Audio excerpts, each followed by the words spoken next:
Appreciate very much the testimony of those who are here today. Ambassador Jeffrey, your lifetime of service to our diplomatic efforts as well as our military is remarkable and greatly appreciated. We obviously get defined by events we might not have imagined, and this is one of those times for our country and, of course, for you as well. I'm going to ask a few questions briefly and then get to something in more substance, but just maybe some yes or no if possible. Were you on the phone call with President Erdogan along with our president? I was not, but I was very thoroughly briefed on it, Senator. And were you consulted before the decision was made to withdraw our troops? I was consulted on the framework of that call, the points that the President was going to make and such. The specific decision to withdraw troops has been a long-standing debate within the administration going back to early 2018. But were you advised about the decision to withdraw all of our troops following that Erdogan call? That specific decision I was not in advance. All right. Do you know when the Kurds were informed of our decision to withdraw our troops? Immediately thereafter, Senator. Thank you.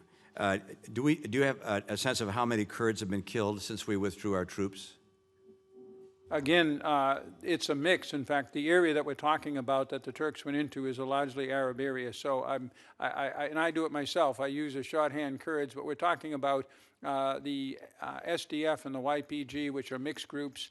But in that area, it is probably in the low hundreds of killed in the fighting up to the ceasefire on the Thursday. And does ISIS remain a terrorist threat? Absolutely. Yeah. As I read your written testimony, I was impressed that it's extraordinary in a number of ways. In that, as you describe, it's on the third page of your written testimony at the very bottom. You say the United States at every level has underlined our resolute opposition to this plan. This is the Turkish plan as a threat to our SDF partners, the fight against ISIS elements, and overall security in Syria. Turning the page, the next paragraph down, Erdogan, however, said that Turkey would soon move forward with this long-planned operation in northern Syria. And next paragraph, Turkey launched this operation despite our objections, undermining the de-ISIS campaign, risking endangering and displacing civilians, destroying critical civilian infrastructure, and threatening the security of the area.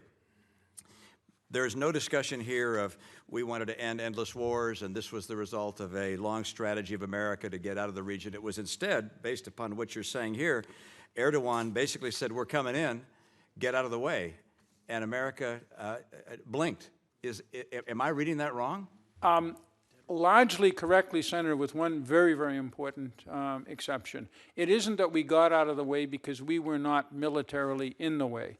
We had told Turkey we would oppose any such action diplomatically and through sanctions. President Trump was very open on that in his tweets, and Turkey had heard this at every level. Their leadership either didn't believe it or they thought that their existential security concerns overrode what we might do to them, and they went in despite a very carefully packaged set of incentives and sticks to get them to stay with the security agreement we had done in August with them. And suddenly President Erdogan told President Trump he wasn't going to stick with it and he was coming in. And so, but we withdrew our troops quite precipitously. You're saying that's unrelated to the fact that Erdogan was going to come in militarily? Absolutely. We had two outposts of about 12 men each on that whole area, but their purpose was basically to observe if there was any firing across the border. They were not a defense screen or anything else. The troops that the President has decided to pull back and have been pulled back in the Manbij area and in the Kobani area, they're well south and west of where the Turks came in. It's just that there was a danger that as the Turks, as you're looking at the map, would come in, and as possibly Russian and Syrian troops, because we knew that the SDF would turn to them, came in from the west, our troops would be caught in the middle and their retreat path would be, so it was a prudent decision taken by our military leaders to get those troops out of the way, sir. If one assumes that it was a good idea for us to withdraw troops from Syria, and I'm not one of those, but even if one were to assume that, and even if one like myself, believes it's a good thing that we are apparently in a ceasefire setting, and hopefully we'll have a permanent one. Would it not have been preferable and desirable for us to have negotiated a a posture with Turkey and our Kurdish allies such that we did not have the casualties which have resulted from Turkey coming in a heavy way and bombing and killing our allies, which has given us a terrible black eye around the world and has led to unnecessary casualties. Why could this not have been negotiated? Well, again, we negotiated extensively with the Turks, including the security zone mechanism that we had in August that we were carrying out with them with our troops and their forces.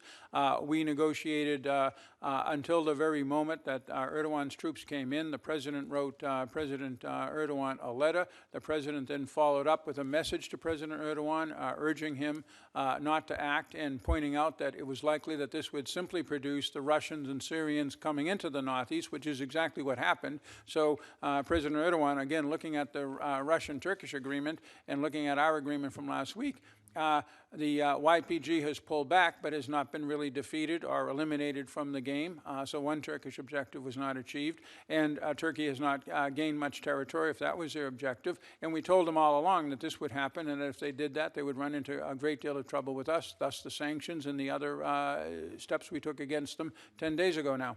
I would only note, Mr. Chairman, that our president told President Erdogan that we would pulling out our troops. We did so, and they attacked within a matter of hours. And you say those are unrelated, but it would seem to me that there was a relationship. Mr. Chairman?